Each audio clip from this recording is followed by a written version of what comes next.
మరికాసేపట్లో ప్రధాని మోడీ భోగాపురం ఎయిర్పోర్ట్ ను ప్రారంభించనున్నారు. భోగాపురం ఎయిర్పోర్ట్ ప్రారంభోత్సవ కార్యక్రమాన్ని ఇప్పుడు లైవ్ లో చూద్దాం.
నవ్యాంధ్ర నవ్యపథంలో పరుగులు పెడుతోంది.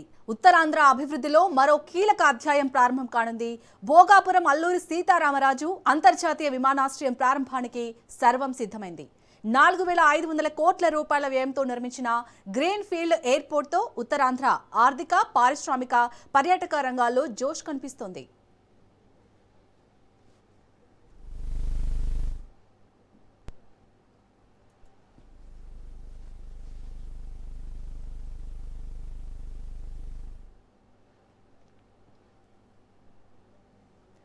విజయనగరం జిల్లా భోగాపురంలో 2200 ఎకరాల విస్తీర్ణంలో పీపీపీ విధానంలో జీఎంఆర్ సంస్థ విమానాశ్రయాన్ని అభివృద్ధి చేసింది.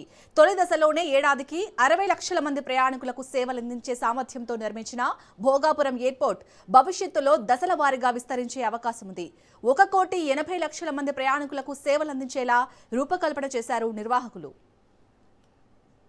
దేశంలోనే అత్యంత వేగవంతంగా నిర్మితమైనటువంటి గ్రీన్ ఫీల్డ్ విమానాశ్రయం భోగాపురం ఒకటిగా నిలుస్తుంది.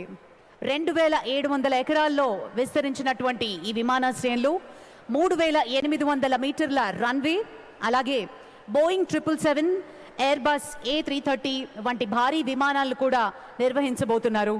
టెర్మినల్లో అత్యాధునిక సాంకేతికత, కాంటాక్ట్ బోర్డింగ్, అలాగే బ్రిడ్జెస్, సెల్ఫ్ బ్యాగేజ్ డ్రాప్ మరియు smart surveillance, integrated control centre వంటి సదుపాయాలని కూడా ఉన్నాయి. మరి ఏటా 6 మిలియన్ ప్రయాణికులు సేవలు అందించడానికి రూపొందించబడినటువంటి విమానాశ్రయం భవిష్యత్తులో 40 మిలియన్ల వరకు విస్తరించే సామర్థ్యంతో నిర్మించడం జరిగింది.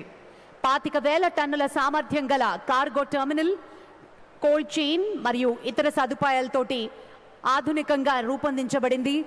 సముద్ర ఉత్పత్తులు, ఎగుమతులు వీటన్నిటికీ కూడా ఊతమందిస్తూ విశాఖపట్నం పోర్టుతో అనుసంధానం ద్వారా భోగాపురం తూర్పు తీరంలో ఒక ప్రధాన లాజిస్టిక్ హబ్గా కూడా రూపొందించబడుతోంది. పర్యావరణ హితంగా కూడా ఈ విమానాశ్రయం రూపుదిద్దుకుంటోంది. లీడ్ ప్లాటినం ప్రమాణాలతో పౌర విద్యుత్, అలాగే రీసైకిల్ నీటి వినియోగం ద్వారా 30% వరకు నీటి అవసరాలను తీరుస్తూ విశాఖపట్నం, విజయనగరం, శ్రీకాకుళం జిల్లాల్లో ప్రజలకు ఇది కేవలం విమానాశ్రయం మాత్రమే కాదు, అభివృద్ధికి ద్వారంగా ఈ రోజు నుంచి సేవలు అందించబోతున్నారు. మరి సరికొత్త ప్రమాణాలతో రూపొందించినటువంటి భోగాపురం అంతర్జాతీయ విమానాశ్రయం ప్రారంభోత్సవ శుభతరుణం. అలాగే మరిన్ని ప్రాజెక్టులు కూడా ఈరోజు శ్రీకారం చుట్టబోతున్నారు ప్రధాని శ్రీ నరేంద్ర మోదీ గారు.